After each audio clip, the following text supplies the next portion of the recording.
Hello everyone, I'm Dr. Rashmi Gupta and today we are going to talk about tennis elbow.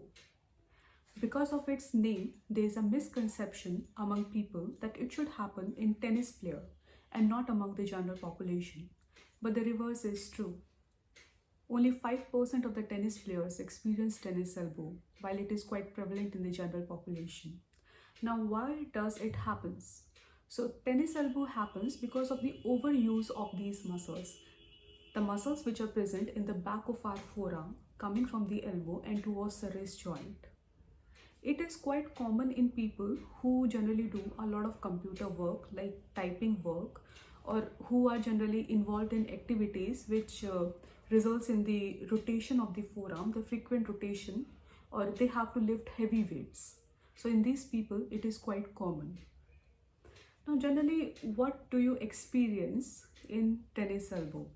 There is a sharp pain which happens at the elbow joint, on the outer side of the elbow joint. It may radiate in your forearm and sometimes towards your wrist. This is because of the inflammation which is caused on the outer side of your elbow, and it radiates down sometimes. There can also be complaints of difficulty in lifting objects, very light objects like a frying pan or a mug or a glass. So such complaints can be there. Now, if you have the tennis elbow, if you are already experiencing the tennis elbow, what should be done? So there is pain, there is inflammation. We can easily take care of the pain and the inflammation while using various physiotherapy modalities. But that is not the end of the treatment. We need to work on the root cause.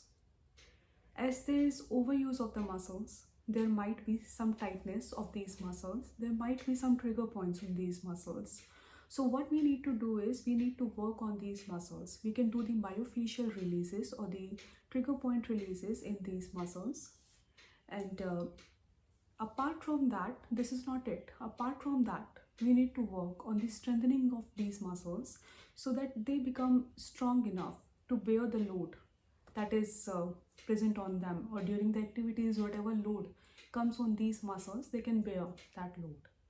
But one thing you need to keep in mind when you are undergoing this treatment, don't try to do such things by yourself.